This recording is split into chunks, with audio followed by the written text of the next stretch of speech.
This program was first broadcast on Canterbury's access media station, Plains FM, and was made with the assistance of New Zealand On Air.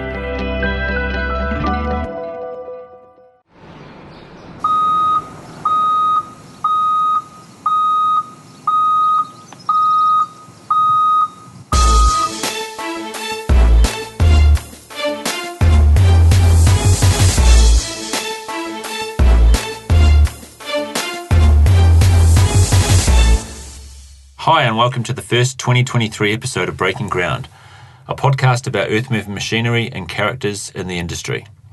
Both your hosts and your guest today work for TerraCat, New Zealand's Caterpillar machinery dealer. I'm Richard Clark. And I'm Marty Turek. In this podcast, we hear about stories from a wide range of people within the industry. And today we're introducing Stuart Thornley. Stuart is the General Manager for Product Support at TerraCat, and has worked in the industry for many years. We thought it was a good opportunity to get Stu into the studio and talk about what machine owners and operators should consider for 2023 when it comes to servicing and supporting their equipment. Welcome, Stu. Yeah, g'day guys. Thanks for having me in. Good to have you here. So firstly, Stu, take us back a few years. Where did your interest in equipment and machines come from? Yeah, so for the listeners, I'm actually a qualified diesel mechanic. Worked in the industry about 24, 25 years. And look, probably my industry, just like my interest in the industry, just like probably a lot of the people listening, actually stems from my dad. My dad, when I was growing up, he ran a crushing plant outside of Hāpuka in Kaikoura. And a family business called Thornley and Sons, strangely enough, Stuart Thornley and Sons, dad's name Bruce Thornley. And I remember early fond memories of going to the crushing plant. Dad had a Caterpillar loader, which he used to use on the crushing plant to prime it. He sold the Caterpillar, bought two Fiat Alice loaders for the same price as one Caterpillar, which the reason why they did that and they needed two Fiat Alices is because one was always broken down, right? And they were kind of like the Lamborghini of loaders, but they went like a dog shot and then they shit themselves. And it probably, got an interest in terms of watching my old man fix the Fiat Alice all the time. And, I suppose it was in the 80s and crushing business in the 80s wasn't exactly a gold mine. So he finished up then and went and worked for Electricorp, driving an international dozer up the top of the Harper River in the river divisions. And so when I was a young fella, I also spent probably 2 or 3 years sitting on an engine cover of an international dozer while I did the river divisions. So that was sitting on the engine cover and the river was flowing through the dozer, one of my vivid memories. So later on, when I left school and had the opportunity to take an apprenticeship, I got an apprenticeship as a diesel mechanic. So that's how I got into the industry, and it's a bit of a segue in terms of, where it lent me and where it's kind of led me over the years, which was from a snotty-nosed apprentice, getting a break from my old manager. I remember quite well him saying, hey, Stu, I'd like to move you into kind of team leading. Twofold thing, you're good with people, and number two, it will reduce our redo by having you off the floor. So it was a bit of a two-way thing. So yeah, that's my kind of intro into the industry. So that was a few years ago now. And I suppose over those years and professionally, you've had a few roles. Tell us a little bit about those. Oh look, probably I was 19 years with another company. They were the Hitachi and John Deere and the Scania dealers in New Zealand. I think people know who they are.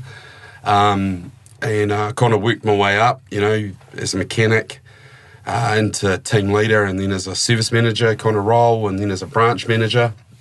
And then I was a national operations manager running the service and parts business for them. And about 3 years ago, just wanted to reduce the amount of travel I was doing, so I wanted to be a more Christchurch base.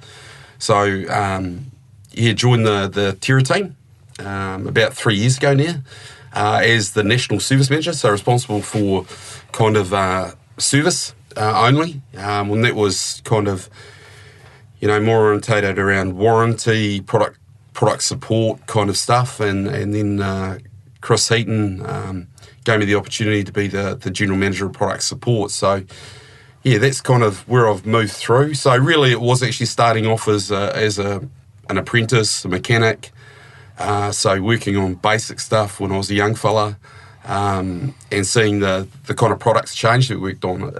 Certainly not what it used to be, which was suck, bang, blow for those mechanics or, old guys out there that used to tinker with their old girls, their old internationals or whatever, to seeing the modern technology, around computer guided assistance, 2D, 3D and, after treatment and AdBlue and all those kind of things, and probably the future around electrification. So, I've seen from a mechanic point of view, just what we see in the industry change and what our customers expect, which was, usually used to be more around the machines, burning diesel, tons of diesel, and that was how we measured whether we were busy or not. We were burning diesel, whereas now customers are a lot more kind of focused on sustainability and doing it more efficiently, which is, a big change. And the machines are a lot quicker, obviously. And probably the failure rates, the machines are, we talk about the good old days where machines didn't fail as much. Well, that's probably not right. That's probably not right from a mechanic's point of view. That's certainly a big change. And I suppose over that time that you've spent, through those different roles, you would have seen a lot and potentially come across, some pretty interesting projects that may have been a bit of a highlight through your career. Is the one that sort of stands out that maybe might be back a few years ago that, you'd like to share with us today? Yeah, probably. Actually, look, a couple of projects that I'm involved in at the moment are actually pretty cool. We've got a customer down south. We've got 789s that we're rebuilding from big chassis, and a boneyard for quite a few years. Bring those back into production for the customer, which is great sustainability, right? It's the cost of moving or building new equipment is actually quite substantial, as opposed to actually going back and refurbing old equipment. People are really interested in carbon footprint and what the footprint creates, because to manufacture something costs more than to refurb it in terms of carbon footprint. So that's fairly interesting. The other big project was the height of solid energy, and that was when coal was huge and downtime and refurbing a couple of 200-ton excavators back from and trying to reduce downtime, which was running shifts of mechanics for periods of 24 hours for about 3 weeks. And for those that don't know, Stockton can be a bit rugged in terms of environment, a bit damp. And that involved putting up scaffolding tents over the machines so they can be worked on. And while you're dealing with 500-600 mils of rain over a period of a week, it can get you slightly damp, and you certainly you're pretty at the end of it. You think you're growing green stuff in places where it shouldn't grow because it's so wet and cold. So that's probably one of the most interesting projects I've been involved in, those refurb projects. They're what brings mechanics happiness, to be honest. It certainly brings something back from the dead. I know one of mechanics' pet hate is actually looking at something that is broken and the desire to fix it and have it fixed. I know, Marty, you're a mechanic as well, and it's certainly something that probably drives yourself. Oh, definitely. There's nothing better than something's broken and that sense of achievement when you walk away and it's great. It's working again, and to see machines parked up in sort of dead lines or boneyards and stuff. It breaks your heart. Yeah, it does. It breaks your heart, and you think, because, we customers and bits and pieces and that, just to feel that connection that people that fix the machine actually have with the iron, it actually does make a real kind of, there is actually a sentimental thing. Yeah. It does actually, it's like an old person in the car, right? So it's the same scenario. It can be tragic when you look at an old girl and you go, geez, it's broken, I just really want to fix it. So, it's just kind of a driver. Nice. And you I know spoke about bringing older machines that are on deadline back into life and sustainability and how good that is. When we look at things, I suppose, for 2023 and what machine owners and operators should consider when it looks to looking after their equipment, and maybe not necessarily just in equipment side, but other factors as well? There's sort of things around that you see for 2023 for owners or operators to be thinking about? Yeah, a couple of big drivers at the moment. First of all, is New Zealand is a very, from a technical point of view, you know, New Zealand and machinery repairs actually really seasonal driven, and a lot of people don't really kind of think about it as maintenance as a seasonal thing. So when we talk about that, we talk about give you an example, the new machines coming out with AdBlue and all the rest of it, and regeneration and all those kind of things, emission control, and all the rest of it. Now, one of the key elements of reducing emissions is actually around the cooling package. So what people don't know is that in the old days, you used to do these massive cooling packages, and they would suck out the energy, and that would how we'd use and lose a lot of emissions was actually through the coolant package. So what technology that our manufacturers, whether it be CAT, whether it be whoever, one of their big drivers is actually reducing the size of the cooling package, ironically. So what that means, though, is that in the past you might have had 60-70% coolant efficiency available to say, if the radio's 40% blocked or whatever, it's going to be fine. Well, there's not the capacity anymore, right? So the seasonal thing I talk about is, in summer is making sure that your coolant package is operating correctly. And that doesn't mean, hey, Tira, come and help me and clean the coolant package. It's just about doing basic stuff. So, if you've got a reversible fan on your loader, making sure your operator's engaging your reversible fan properly.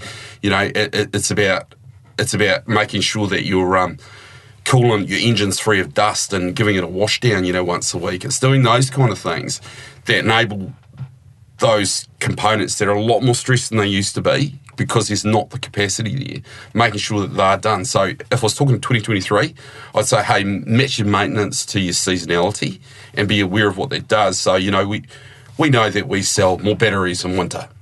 First hard frost, you're going to sell a battery, right? So the same scenario is saying, okay, in New Zealand we have these big extremes. We have hot, dry summers, although you wouldn't think so if you lived in Auckland at the moment. It's a bit damp and what have you. But we have also these cold patches. So coming into those seasons is actually going and seeking advice. And when I say advice, I mean consulting your operator's manual, just looking at your basic maintenance. Because when we talk about maintenance, we could talk about just getting your service provider, whoever that is. I'm not talking from a Tira point of view, but an industry point of view, is servicing is conducted by a mechanic or what have you, changing oil, bits and pieces. But maintenance, the biggest maintenance responsibility is actually the operator. And if you can, and that's where good operators with the weight and gold, because they're the person that'll get out every 2 hours and they will grease all the linkages.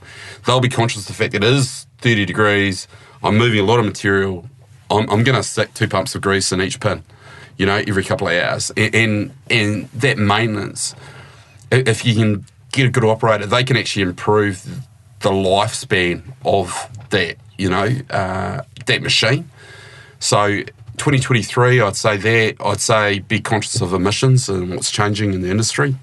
That's something that we've already seen in a lot of other industries. Equipment industry is very behind in that. We're just seeing emissions starting to really kind of appear over the last 2 or 3 years. Trucking dealt with that 10, 12 years ago. Cars it's been in there for 15 years plus. And it's ironic is that I'm seeing a lot of the same cycles, is that, we sit there and people are trying to remove emission systems, do those kind of things, which happened in trucking 10, 12 years ago, until they actually went, actually, there's no point fighting this, legislation's changed it. We've just got to deal with it and, become experienced at fixing it, become experienced at maintaining those correctly, like keeping your coolant package clear and clean. Using clean diff fluid and all of those kind of basic things. Yeah. And we can play with it, whatever, but the reality is that it's here to stay. It's not going away. It might transform into electrical in the future as a way from diesel, but certainly that is the transition mode at the moment. So if I was talking maintenance, I'd say seasonality and maintenance from an operator point of view. That'll reduce total cost of ownership hugely. Yeah. So I suppose following on from that, Stu, what's one thing that technicians, wash machine owners and operators knew or actually did off the back of that? A lot of experienced people listening today, and there might only be 2 experienced people listening, but look, there's experienced people out there listening, and I suppose so short of sucking eggs and bits and pieces, but it's actually the small things that technicians wish that certain things like seal leaking. A seal leaking out of a ram or bits and pieces, and it's a weep, and it's easy to say it's a weep. But from a technician point of view, it's really kind of soul-destroying. You look at a machine and you record that, you notify the operator or the owner that it's a small problem, like it's a weep, and the next time you come there and it's more than a weep, it's a leak, and there's still nothing gets done about it. And all you can see is actually it turns from like a seal kit. It might be $500-$600 for a seal kit, might cost you $1,000 to repair it, whatever. And all of a sudden it creates a massive amount of downtime that's really soul-destroying from a technical point of view, is because that actually if they dealt with here it's $1,200, but actually then it scores the ram, because the seal's gone, and it brings dust back in, and it scores the rod, and the next minute we're talking a rechrome of a rod or all those kind of things. So it's the wee bits. Sometimes it's fixing the small stuff. We see less and less in the industry of engines going pop. That used to be a thing. 20 years ago in the industry, I would see a workshop full of engines. God, I'd be working on them, right? And you see a workshop full of engines, a workshop full of transmissions and all those, and pumps and all those kind of things. We see less and less of those now, but the ones we do see, usually there's actually telltale signs that have been reported earlier. And it goes from a $1,000 repair to a $20,000 repair because we have an accident, and sometimes it's a matter of just understanding it, making a plan and getting it done. Because, if I was giving one piece of advice for, come back to 2023, is globally, parts supply, whether it be, it doesn't matter who you are, it doesn't matter if it's CAT, it doesn't matter if it's Hitachi, it doesn't matter if it's Komatsu or whatever, we're all under the same pressures, and because of the impact on global shipping at the moment, which probably isn't going to fix itself and heal itself overnight. That's years to resolve. So getting those small indicators, really planning for that maintenance and planning for that downtime and getting it done, it allows the parts to be there in the right time. It allows that catastrophic failure. No, you're asking for parts straight away in a global shipping environment. Air freight's constrained massively. I think we're only up to 60% of our air freight from pre-COVID levels still. And because most of that freight was actually via passenger aircraft, and that was belly freight. And what we've seen is that hasn't returned yet. So that's still constrained. And as passenger volume is coming in, it's actually pushing less and less belly freight out. So it's harder and harder to get stuff. So, previously, a supplier might have been able to get something overnight from Melbourne or what have you. That could anywhere between 3 to 7 days now.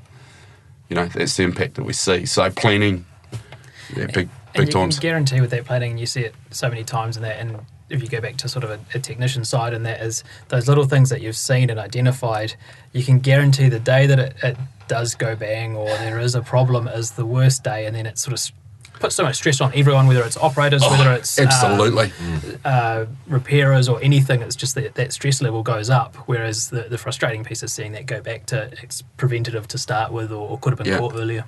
Yeah, and look, take it back to mechanics. Mechanics are pretty, we're pretty simple creatures. We actually hate seeing stuff broken, and that's probably where it comes in, right? Is you sit there going, hey, plan for it, don't have because catastrophic failure. I've seen great people in the industry move heaven and earth to get machines going again and equipment going again. And the pressure that it puts on the customer and the pressure on the customer's customer is just huge, right? So, yeah.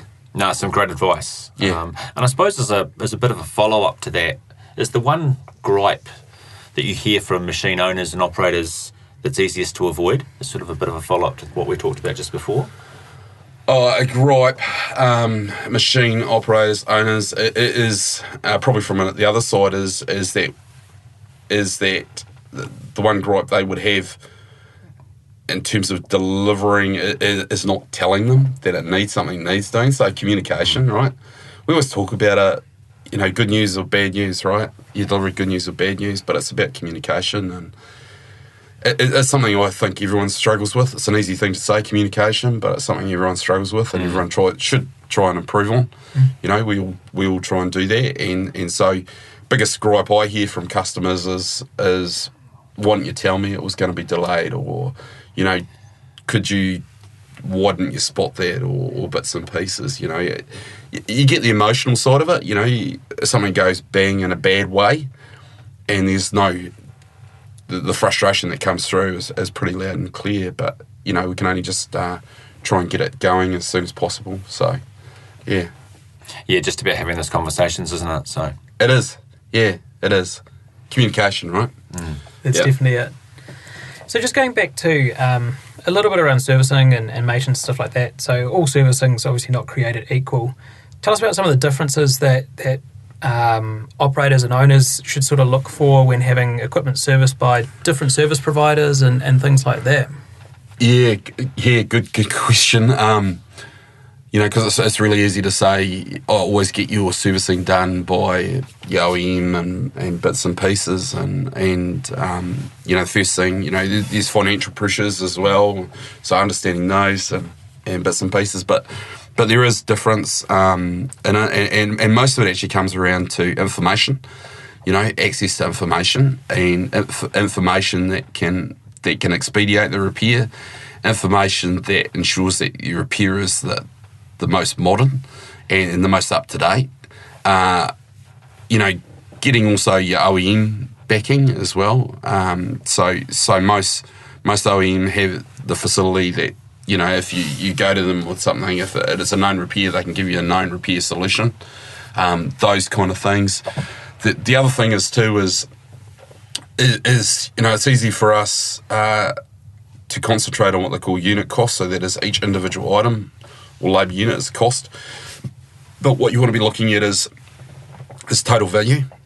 So, I can charge you $80 an hour to do a repair, or I can charge you $120 an hour to do a repair, right? And they're individual units, okay? But if the total value of ownership for the $120 per hour is actually cheaper than $80 an hour for, total cost of ownership for that excavator, that tractor, whatever you want to talk about, is $100,000 for its life, but you're paying $80 an hour, but the other guy's charging $120 and total ownership cost is $80,000.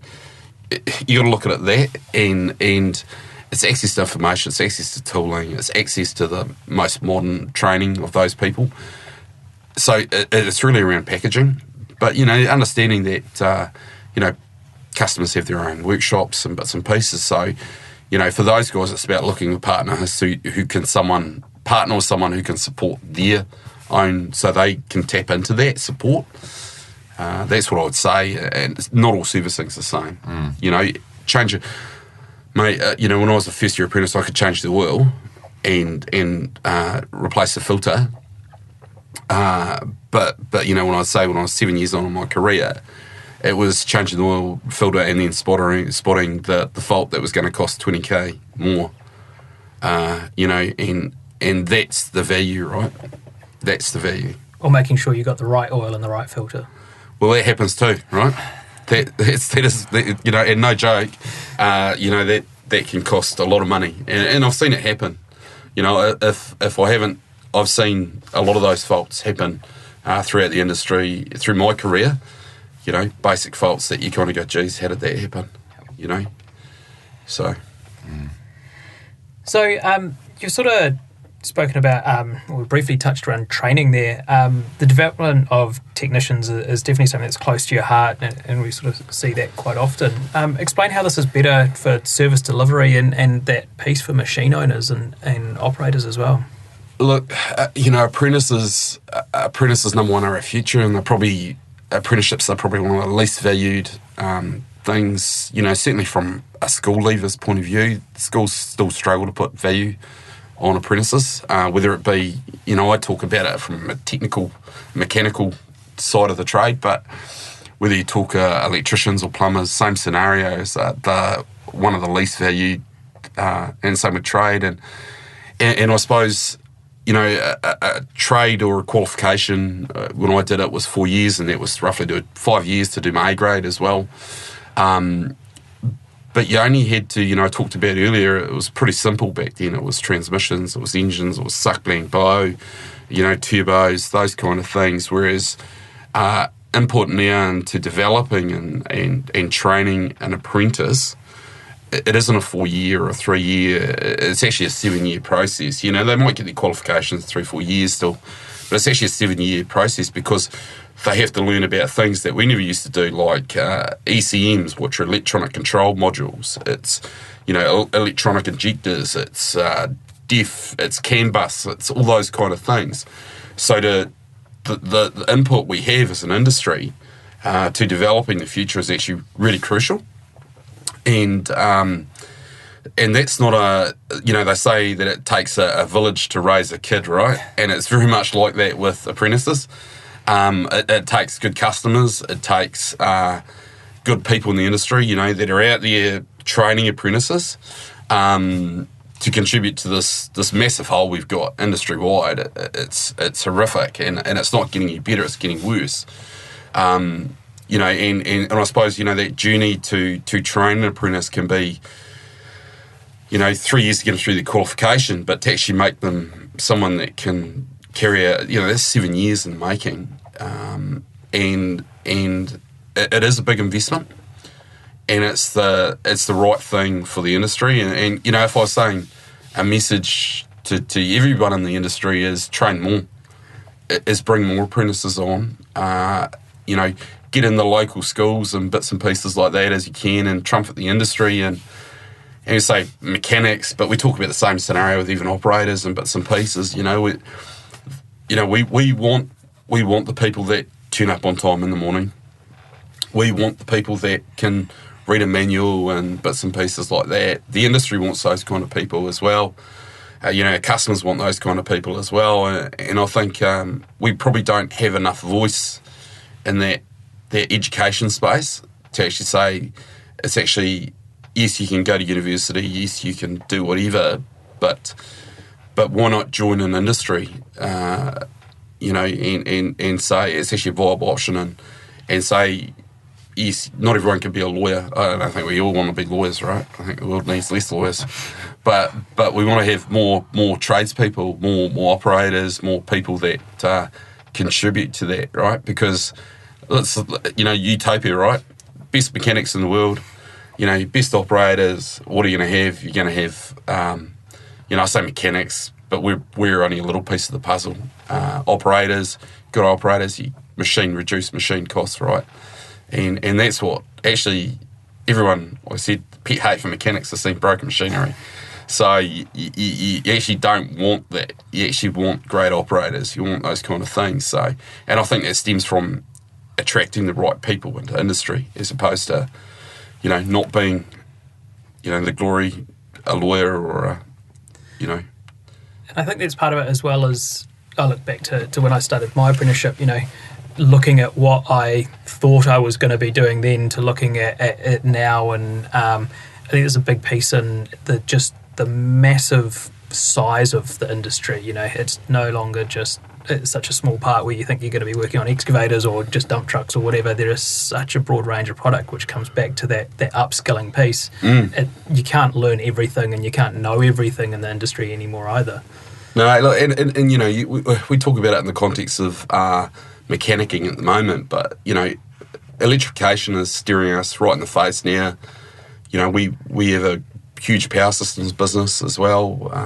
for those that don't know, we have engines down in Antarctica. We have guys down there right now working on them, and bits and pieces like that. And they provide primary industry with power, and we've got electrification. Gosh, we've got electric dozers already in New Zealand, and I think that's the next challenge coming towards us is electrification here. How the industry adapts to provide, power.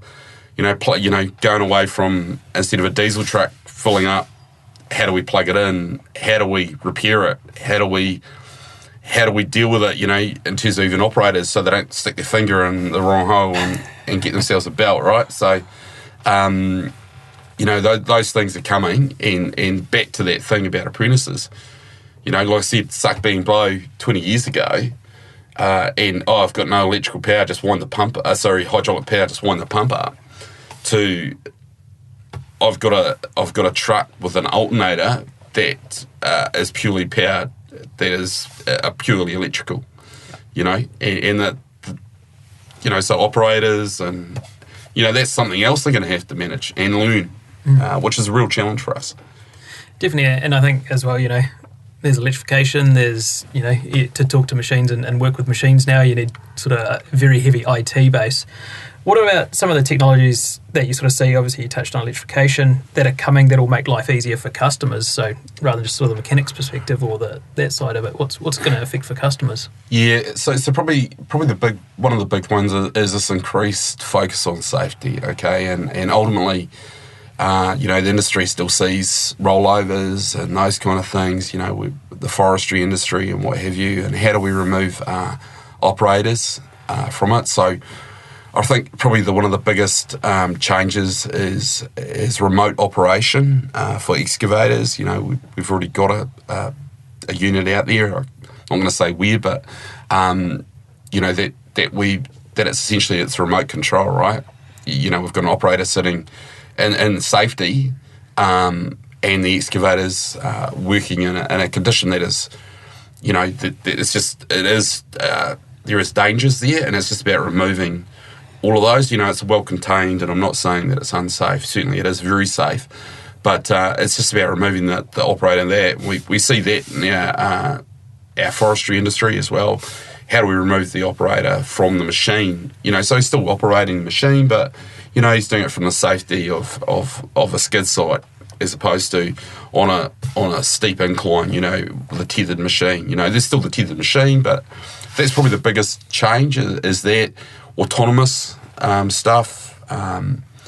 Those are coming, and they're going to be, everyone says, it's sci-fi stuff, Star Trek. Well, it's actually already out there. I learned something the other day is think of the weirdest thing you can think of and Google it, and you'll find it's already been developed. It's out there. It's already been right. developed. They talked about, in the future, is there going to be nanotechnology in oil to fix and repair, internal damage? Well, actually, it's already been developed. It's already starting to be developed. So, when we talk about our biggest challenge, what's our biggest challenge in the industry is, from a mechanical point of view, how are we going to fix an excavator when it's on an asteroid mining minerals? And reality is that 30, 40 years from now, it probably is. Probably is. And you just think, well, hold on, how do we prepare to fix that, let alone operate on it, or, those kind of things. So those kind of interesting technologies are already getting worked on. I think I read an article, Caterpillar's working on 3D printing an excavator for the moon. So for Mars, I think it was. But yeah, I think yeah. So Just think of those lines. So technology is one of those things. I think you can look at Captain Kirk stuff and go, well, actually, it's coming. Yeah, pretty limitless, isn't it? It is. You can sort of see the apprentice discussions of. Traditionally today, it's like, oh, you could go work in Antarctica. The next one's going to be, oh, you could go work on Mars. So We might start with the moon to start with. So. Yeah, don't get too ambitious, Marty. So going back to where you sort of came from, do you have sort of a favourite or machine technology that excites you the most? It's machine technology. I think the development of 2D, 3D and productivity is probably is now a game changer in the industry. I think it, like I said, people used to work on how many meterage that they could move, whereas now they work on how much meterage they don't have to move, and I think that is probably pretty exciting because that reduces fuel burn, reduces cost of their business, cost of ownership, reduces wear and tear on the excavator, and obviously completes the project a lot quicker, right? Because they're not going to have to put material back in, which creates efficiencies, right? So that's probably the machine technology that excites me the most. The other one is probably electrification, what that does for us. Because it is part of the problem we have within our industry is attracting younger people that certainly are a lot more green aware and more focused on, hey, what is their impact? And it probably is a deterrent for people becoming part of the industry, whether it be as an operator, whether it be as a mechanic, whether it be whatever, they I think that transition to electrification, that's it's probably fairly exciting, and it might bring new people. The other thing I see that really is a change from a mechanical point of view is the growth of women in the industry, and that's really exciting. I see more and more apprentices that are female coming into the business, and that's great to see. That is a huge change. Because we talk about numbers, and the same with operators. I don't want to say too much, but I was heavily involved in trucks. There's a lot of female truck drivers now in the business, and it really is opening up a complete different labour pool. That actually, as good as people see people saying, hey, that it's opening up a different people, an amount of people to come into our industry where it was quite closed. That's been a really positive change for us in the industry as a whole. Yeah, especially when we've got sort of labour shortages and stuff like that. Absolutely. It makes a big difference. Does it? I mean, you're opening up more than 50% of the people out there to sort of say, hey, come and absolutely be part of our industry. Yeah, and like I said, some very intelligent, mechanics I'm seeing certainly coming into the industry. So it's great. It's great. So bit of change, right? Bit of change. So taking a bit of a step back from, I suppose, that technology and some of those changes that are around that, and stripping back to a machine, you must have a favourite machine from years gone past, or maybe something more recent. Tell us what that might be. No, it still have to be the old man's International that he used to do in the river division. And I suppose that's because you sit there. I spent the years riding on that school holidays. River flowing through the cab, and trying to climb the cab to sit on top of almost the old man's seat, because just to try and keep my feet dry. And it was kind of, and I remember it stuck very much like here, foam material on the inside of the cab, try and quieten it down. It's such a great memory, changing, the river there, and when I was a young fella growing up, that machine, and, and the environment and the characters within that, that river division. Or there's an old guy over the river, and he drove a dozer and he'd retired, and he was living on the other side of the river, and the old man used to get the shotgun out. One shot meant come over for a beer, 2 shots meant come over for dinner, and his response was to get a shotgun out and fire 1 shot for yes, I'm coming, or 2, I'm not. And bear in mind, it was either come over for a beer and dinner or come over for a beer. I'd never heard Dave fire off 2 shots ever to say, no, I'm not coming. So it was just those characters, right, in the industry. And so probably the memories surrounding that old International dozer, which was the equivalent of I think it was about equivalent of a D8, kind of size. So, yeah, one of my fondest memories, eh? Yeah, we've certainly talked to a few people, I suppose, since we've been going with this podcast, and it's always really interesting to hear the different people that, you interact with over years, and there's certainly a lot of real cool characters out there from years gone past that we hear a few good stories on. So and I think they are what makes the industry so exciting. Oh, definitely. And if I was saying to anyone that it's those characters that it's the machinery booths does that and then those kind of things, but we all go to Wheels and Wanaka, the Wanaka Equipment Show or the whatever, or to actually see the characters that built New Zealand.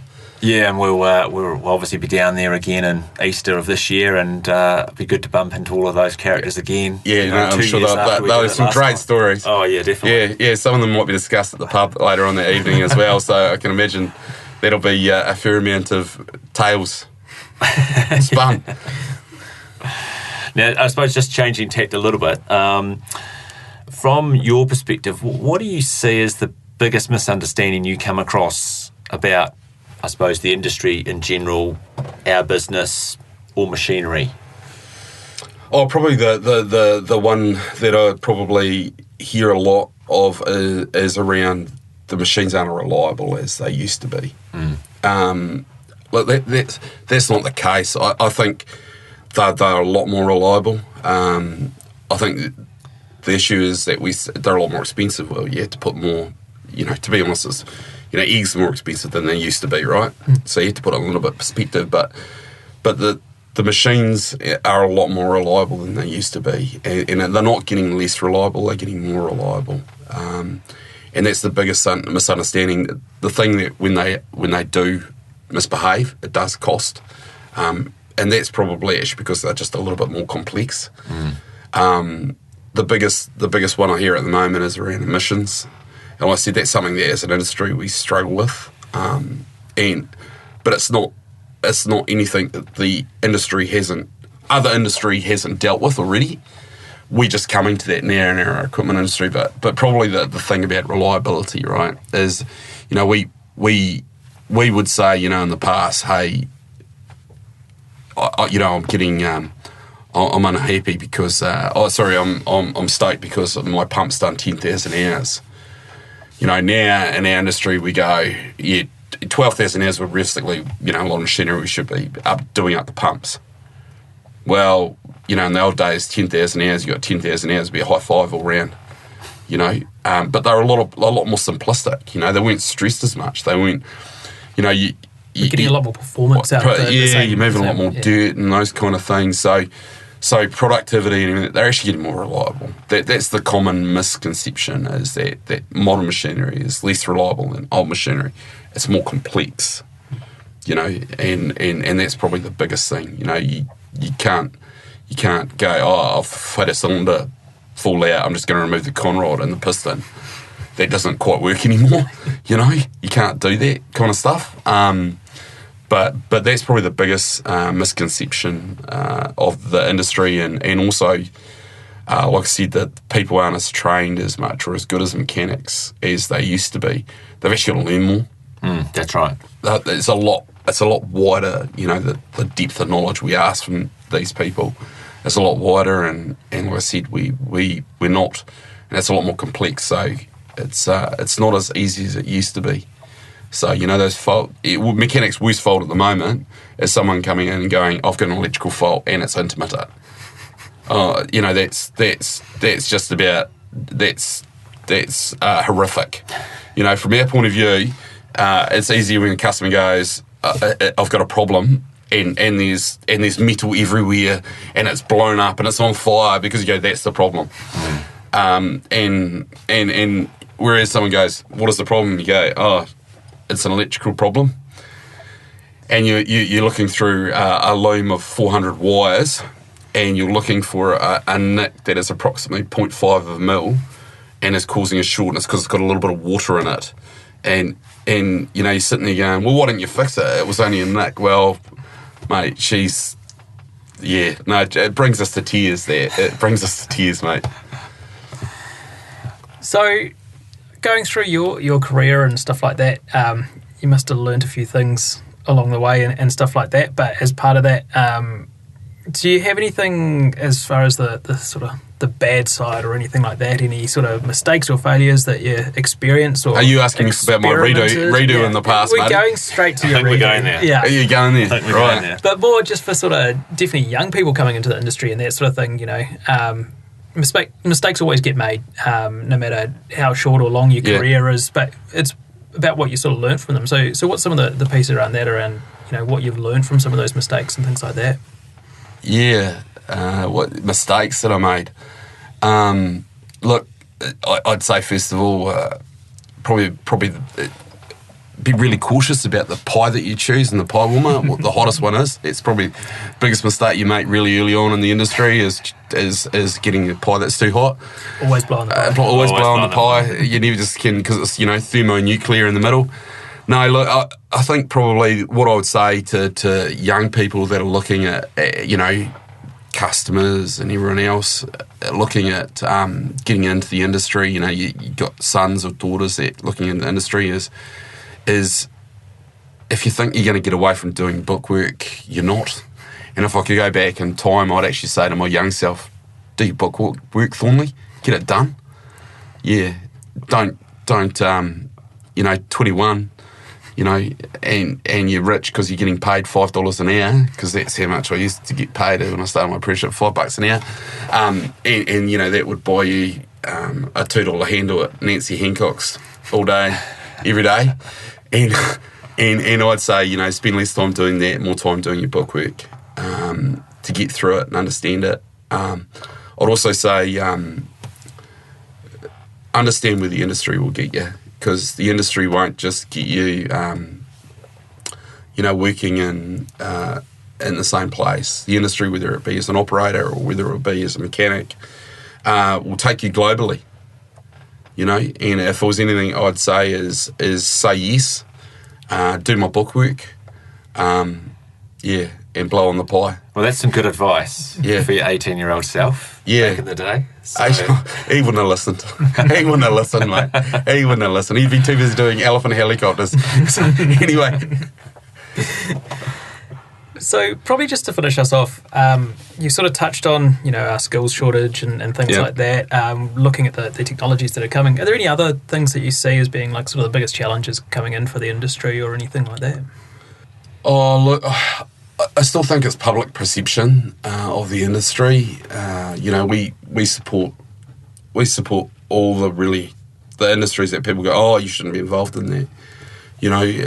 Mining, classic example. Forestry, all those kind of things. But, I'd say this is that our biggest challenge is actually getting the message to the public and saying, okay, for example, coal in New Zealand, 82% of it goes to steel production. It doesn't go into fires at Huntly. In fact, none of our coal goes into fires at Huntly. I think 12% of it or something like that goes into boilers and bits and pieces, but the majority goes into steel production. It has a lower carbon footprint than Indonesian coal and bits and pieces like that. So, it's about accepting that, yes, we don't want to stick it in our fires and bits and pieces like that, and we don't, do that. We have the most sustainable forestry industry in the world. We can grow a pine tree in 24 years, and that's sustainable, right? And I suppose the industry is a lot more sustainable than you think it is, and public perception is probably one of those things that we still miss. It doesn't get we're not able to convey our message as well to legislators or the public, so they can understand what it actually does and what it means for us. And I see the tragedy in that, because a whole lot of great people, but they can't convey that in an argument or a discussion, and say, hey, hold on, we're making roofing iron, we're doing those kind of things, and you can't make that out of love and fairy dust. It has to be done differently. So, people research that they've got to, and not just just read what they say. And like I said, our industry can't convey that, that messaging as well as it should do. So, yeah, it's pretty deep and meaningful, isn't it? Yeah. It's very much, and you look at... It's Dalai Lama kind of stuff, isn't it? Yeah. When we speak about emission controls and things like that, there's so much going on in industry. We're not just sort of carrying on as we always have. There's so many changes and stuff like that. And we're not good at spruiking it because we're the most modest people in the world in industry. You know that from the characters you meet. They're down-to-earth people, the soul of the earth. They don't know how to convey the good stuff they are doing. They don't shout it from the rooftops, do they? No, because they are salt of the earth New Zealanders, exactly. Right? Yep. Well, I'd just like to say thank you very much, Stu, for coming on Breaking Ground today. It's been fantastic chatting to you. And also thank you so much to our listeners, and we really hope you've enjoyed our conversation today. Yeah, hey, thanks guys for having me. I know that it's because you were short of anyone to interview, so... You can't say that. I can't say that, okay, sorry. So that's thanks, okay. Thanks for having me, guys. I really appreciate it. Awesome. And to our listeners, we'd love your feedback. Get in touch so you can send us a message on any of our TerraCat social media channels. We're on Insta, Facebook, and LinkedIn, so check them out. And please keep an eye on our TerraCat Facebook page for details about next month's episode of Breaking Ground. Thanks a lot. Goodbye. Cheers.